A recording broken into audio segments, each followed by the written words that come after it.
The NHL has lost over 40 players throughout its history, from on-ice tragedies to hidden battles that no one saw coming. Some died doing what they loved, others fell victim to circumstances that changed the sport forever. This is every devastating death that shook hockey to its core. Bill Masterton was 29 years old when he became the only player to die from injuries during an NHL game. On January 13, 1968, the Minnesota North Stars center took a check during a game against Oakland.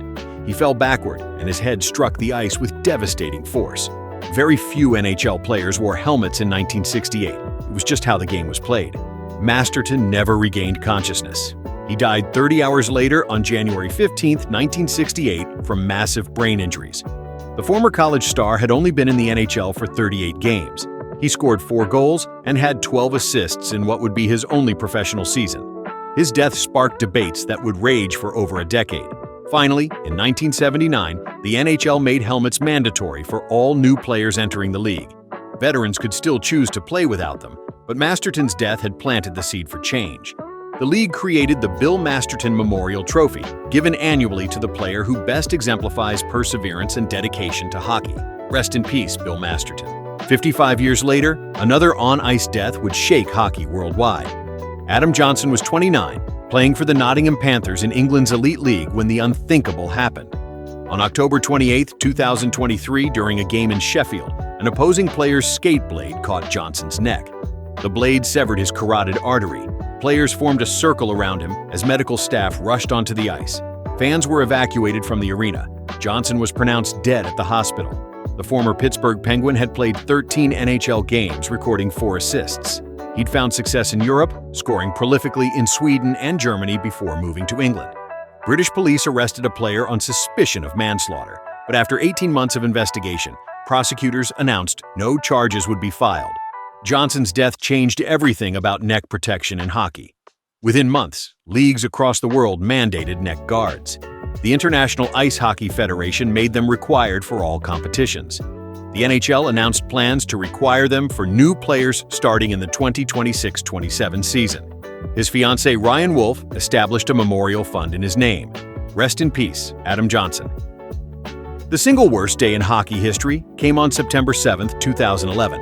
A Yak-42 jet carrying the entire Lokomotiv Yaroslavl team crashed moments after takeoff in Russia. 43 of the 45 people on board died instantly or shortly after.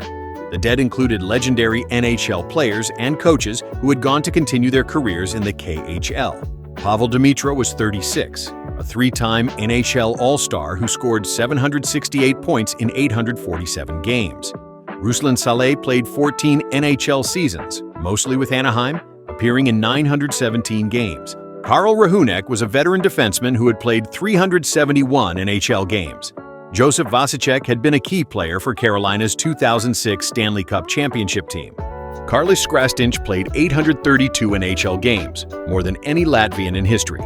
Alexander Vasyunov was only 23, a recent New Jersey Devils prospect who had played 18 NHL games. The coaching staff included Brad McCrimmon, who had just left Detroit to become Lokomotiv's head coach, Igor Korolev, a 12-year NHL veteran turned assistant coach, and Alexander Karpatsev, who won a Stanley Cup with the Rangers in 1994. Russian investigators found the pilots had accidentally left the brakes partially engaged during takeoff. They never gained enough speed to stay airborne. The hockey world united in grief. Every NHL arena held moments of silence. Teams wore commemorative patches. Rest in peace to all 43 souls lost that day. Vehicle accidents have claimed numerous NHL lives over the decades. Tim Horton was more than just a Hall of Fame defenseman. He was an institution. On February 21, 1974, the 44-year-old was driving from Toronto to Buffalo after a game. His Da Tomaso Pantera sports car was traveling over 100 miles per hour when it went off the Queen Elizabeth Way near St. Catharines, Ontario. The car rolled several times. Horton was thrown from the vehicle and died instantly. Police found alcohol in his system. He had played 24 NHL seasons, won 4 Stanley Cups with Toronto, and was still an active player with Buffalo at the time of his death. The restaurant chain bearing his name had only been around for 10 years and would grow into a Canadian icon. Horton left behind a wife and 4 daughters. The Sabres retired his number 2. The Maple Leafs retired his number 7 in his honor. Rest in peace, Tim Horton. Pelle Lindbergh was the Philadelphia Flyers franchise goaltender. coming off a Vezina Trophy win as the league's best goalie. On November 10, 1985, the 26-year-old left a team party and got behind the wheel of his red Porsche 930 Turbo. He was traveling at high speed when he lost control and crashed into a concrete wall in Somerdale, New Jersey. His two passengers survived with serious injuries. Lindbergh was brain dead on arrival at the hospital. His family kept him on life support long enough to donate his organs, saving multiple lives. Tests showed his blood alcohol level was 0.24, well above the legal limit. The Swedish goaltender had posted a 40-17-7 record the previous season with a 3.02 goals against average. He was the first European goalie to win the Vezina Trophy. The Flyers retired his number 31 and created the Pelle Lindbergh Memorial Award for their most improved player each season. Rest in peace, Pelle Lindbergh. Steve Chason's death came at the worst possible time. The Carolina Hurricanes had just been eliminated from the 1999 playoffs, losing to Boston in the first round. Hours after returning home from the series, the 32-year-old defenseman was driving his pickup truck in Raleigh when he lost control. The truck flipped multiple times. Chason was ejected and died at the scene. His blood alcohol level was 0.27, more than 3 times the legal limit. The veteran of 571 NHL games had scored 7 goals and 18 assists that season. He left behind a wife and 3 young children. The Hurricanes wore memorial patches the following season and established a memorial fund in his name. Rest in peace, Steve Chason. Dan Snyder was just 25 when he died in one of the most publicized crashes in NHL history. On September 29, 2003, he was the passenger in teammate Danny Heatley's Ferrari in Atlanta. Heatley lost control at approximately 80 miles per hour on a narrow road. The car struck a brick pillar and split in half. Snyder suffered massive head injuries and died 6 days later in the hospital. Heatley was charged with vehicular homicide, but Snyder's family publicly forgave him and asked for leniency. Heatley received probation and community service. Snyder had played 49 NHL games, all with Atlanta, scoring 10 goals and 4 assists. He was known for his work ethic and positive attitude. The Thrashers unofficially took his number 37 out of circulation and created the Dan Snyder Memorial Award. His family established the Dan Snyder Memorial Foundation to support hockey programs for underprivileged youth. Rest in peace, Dan Snyder. Luc Bourdon was supposed to be Vancouver's future on defense. The 21-year-old had just completed his second NHL season when he died in a motorcycle crash near his hometown in New Brunswick on May 29, 2008. Bourdon had obtained his motorcycle license only weeks earlier. He lost control on a turn and collided with a tractor trailer. The impact killed him instantly. The Canucks' 10th overall pick in 2005 had played 36 NHL games, showing flashes of the talent that made him a World Junior champion with Canada. Vancouver players wore number 28 decals on their helmets the following season. His family established a memorial award for young hockey players in New Brunswick who demonstrate leadership and determination. Rest in peace, Luc Bourdon. Dmitry Turtishnay's death was as sudden as it was tragic. On July 23, 1999, the 22-year-old Philadelphia Flyers defenseman was boating with friends at Okanagan Lake in British Columbia. He fell from the boat and was struck by the propeller, suffering fatal injuries. Turtishnay had been the Flyers' 5th-round pick in 1995 and played 62 NHL games over 2 seasons. The Russian defenseman was known for his physical play and improving offensive skills. He had just signed a new contract with Philadelphia weeks before his death. The Flyers held a memorial service at their practice facility, attended by hundreds of fans. Rest in peace, Dmitry Turtishnay. Derek Boogaard's death exposed hockey's darkest secrets. On May 13, 2011, the New York Rangers enforcer was found dead in his Minneapolis apartment. He was 28 years old. The medical examiner determined he died from an accidental overdose of oxycodone mixed with alcohol. Boogaard had been in rehabilitation for substance abuse just months earlier. He played 277 NHL games, recording 3 goals and 13 assists. But his real statistic was 589 penalty minutes. He was paid to fight, and he did it better than almost anyone. After his death, researchers examined his brain and found severe chronic traumatic encephalopathy, or CTE, a degenerative brain disease linked to repeated head impacts. His family sued the NHL, claiming the league was responsible for his brain damage and addiction to painkillers. The case was dismissed by a federal judge. Boogaard's death, along with the suicides of Rick Rypien and Wade Belak that same summer, forced hockey to confront the toll fighting takes on its enforcers. Rest in peace, Derek Boogaard. Rick Rypien battled depression for years before it claimed his life. The Vancouver Canucks forward was open about his struggles, twice taking personal leave from the team to seek help. On August 15, 2011, he was found dead at his home in Crousnest Pass, Alberta. He had taken his own life at age 27. Rypien played 119 NHL games over 6 seasons, all with Vancouver, scoring 9 goals and 7 assists. But statistics never told his story. At 5 feet 11 inches and 180 pounds, he fearlessly fought players much larger than himself. His courage in discussing mental health was even braver. After his death, the Canucks partnered with the British Columbia government to launch MindCheck, a mental health resource for young people. His family established the Rick Rypien Award, given annually to someone who promotes mental health awareness. If you're struggling with mental health, please reach out for help. In the US, call or text 988. In Canada, call Talk Suicide Canada at 1-833-456-4566. Rest in peace, Rick Rypien. Wade Belak's death came just 2 weeks after Rypien's, sending shockwaves through hockey. On August 31, 2011, the 35-year-old was found dead in a Toronto hotel. Like Rypien, he had taken his own life. Belak had recently retired after 14 NHL seasons and 549 games. He scored 8 goals and 25 assists, but accumulated 1,263 penalty minutes. He was transitioning to media work and had signed up for a reality TV show called Battle of the Blades, where hockey players performed figure skating routines. Friends said he seemed happy and excited about his future. His death was the third of an NHL enforcer that summer, sparking intense debate about fighting's role in hockey and the long-term effects of head trauma. Belak left behind a wife and 2 young daughters. The Nashville Predators, where he spent 5 seasons, honored him with a moment of silence and memorial video. Rest in peace, Wade Belak. The suicides continued to mount. Todd Ewan took his own life on September 19, 2015, at age 49.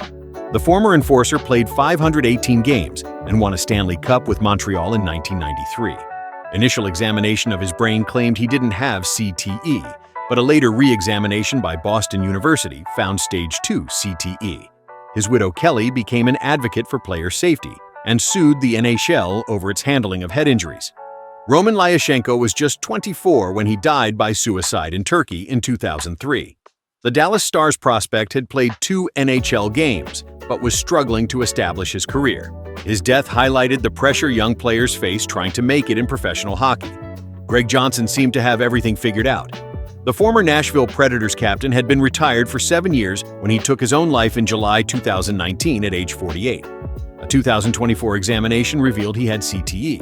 Johnson played 785 NHL games and was an original member of the Predators in 1998. Chris Simon's death in March 2024 hit the hockey community hard. The 52-year-old former enforcer died by suicide at his home.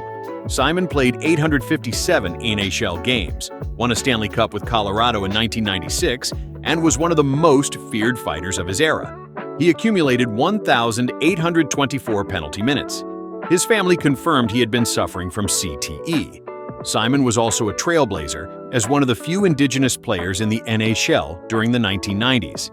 Konstantin Koltsov died on March 18, 2024, at age 42. The former Pittsburgh Penguin was found dead at a hotel in Miami. Police ruled it an apparent suicide. Koltsov played 144 NHL games from 2002 to 2006. His death gained worldwide attention due to his relationship with tennis star Aryna Sabalenka. Rest in peace to all these players. Sometimes death comes without warning. Ray Emery drowned on July 15, 2018, in Hamilton Harbor, Ontario. The 35-year-old former goaltender had been swimming with friends when he went under and didn't resurface. Police called it a tragic accident. Emery played 287 NHL games with 4 teams and helped the Chicago Blackhawks win the Stanley Cup in 2013. He was known for his aggressive style and willingness to fight other goalies. Rest in peace, Ray Emery. Bill Barilko scored one of the most famous goals in NHL history, then vanished.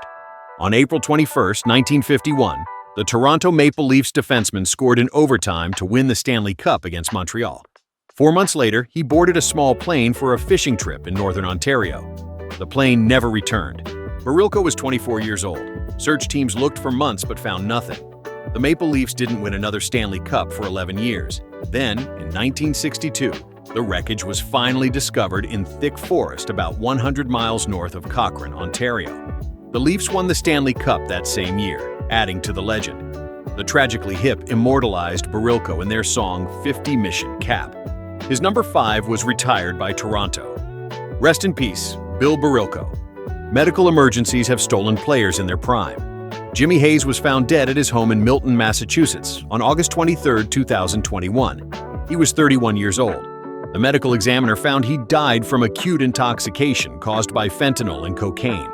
His family went public with the cause of death to raise awareness about the fentanyl crisis. Hayes didn't know the cocaine was laced with fentanyl. He played 334 NHL games with 4 teams, scoring 54 goals and 55 assists. The Boston native lived his dream playing for both the Bruins and his hometown Boston College. He left behind a wife and 2 young sons. Rest in peace, Jimmy Hayes. Steve Montador was found dead in his home on February 15, 2015. The 35-year-old defenseman had been struggling with depression and the effects of numerous concussions. While the official cause of death wasn't released, examination of his brain revealed severe CTE. Montador played 571 NHL games with 6 teams. He was known as a steady defensive presence and a great teammate. His family sued the NHL, claiming the league knew about the dangers of head injuries but failed to protect players. Rest in peace, Steve Montador. Colby Cave's death devastated the Edmonton Oilers family.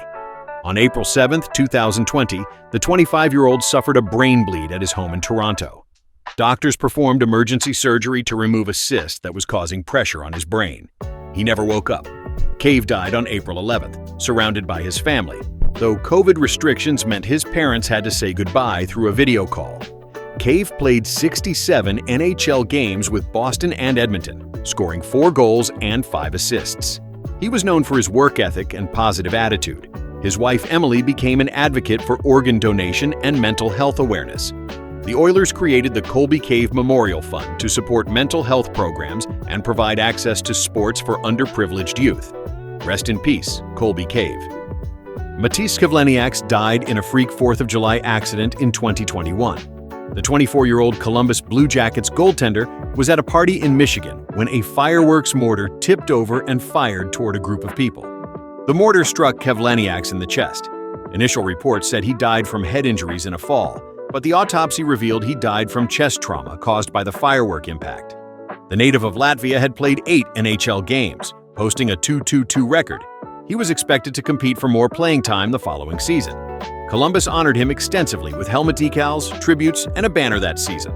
The Kivlenieks Foundation was established to grow hockey in Latvia and support youth goalies. Rest in peace, Matis Kivlenieks. Rodion Amirov never got to live his NHL dream. The Toronto Maple Leafs' 2020 first-round pick was diagnosed with a brain tumor in 2021. He underwent treatment in Germany and Russia while the Maple Leafs supported him every step of the way. Amirov died on August 14, 2023 at age 21. He never played an NHL game, but the organization treated him as family throughout his illness. The Maple Leafs wore helmet decals with his initials during the 2023-24 season. Rest in peace, Rodion Amirov. Some players become legends, then face their final battle. Börje Salming was the first Swedish star in the NHL, playing 17 seasons with Toronto. In 2022, he announced he had amyotrophic lateral sclerosis, or ALS, also known as Lou Gehrig's disease. The condition rapidly deteriorated his motor functions. On November 24, 2022, he died at age 71. Just weeks before his death, Salming made emotional final appearances in Toronto and Sweden, receiving standing ovations from fans who remembered him breaking barriers for European players. He played 1,148 NHL games and was inducted into the Hockey Hall of Fame in 1996. Rest in peace, Börje Salming. Mike Bossy was one of the purest goal scorers in NHL history. The New York Islanders legend died on April 15, 2022, after battling lung cancer. He was 65.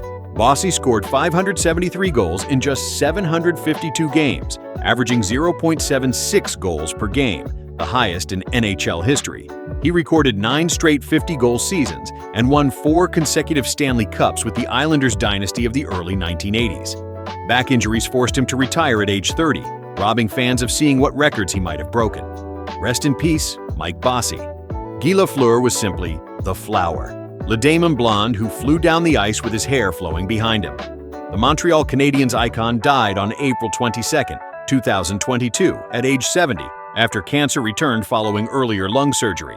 Lafleur won 5 Stanley Cups and scored 560 goals in 1,126 games. He was the face of hockey in Quebec during the 1970s.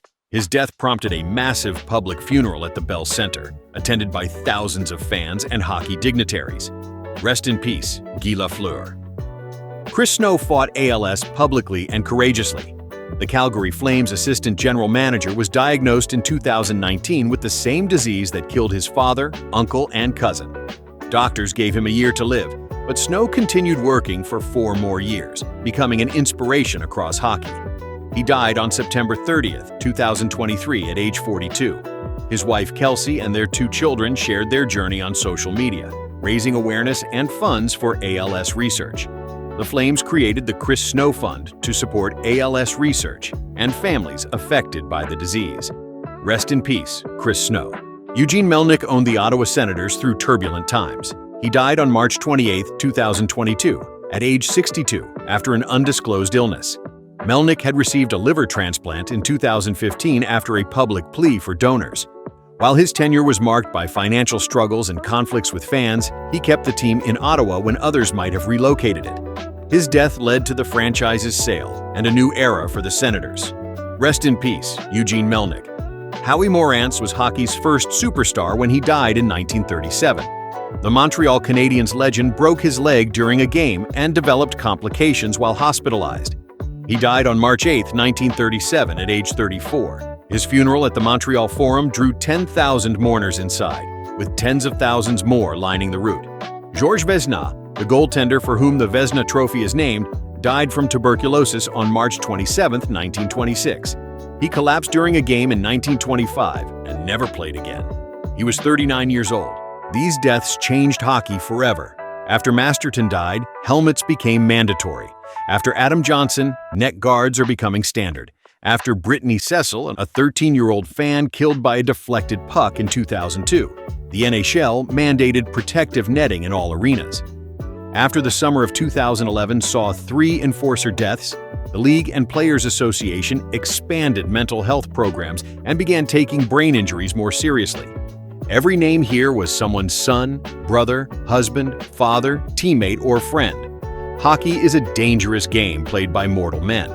These deaths remind us that behind the statistics and highlights are human beings with families, dreams, and struggles we might never fully understand. The sport continues to evolve, to become safer, to protect its players better. But the price of that knowledge has been paid in lives cut short. May all these players rest in peace, and may their sacrifices lead to a safer game for those who follow. The NHL continues to honor these players through memorials, retired numbers, and most importantly, through changes that protect current and future players. Their legacies live on, not just in record books, but in every safety measure that prevents another tragedy.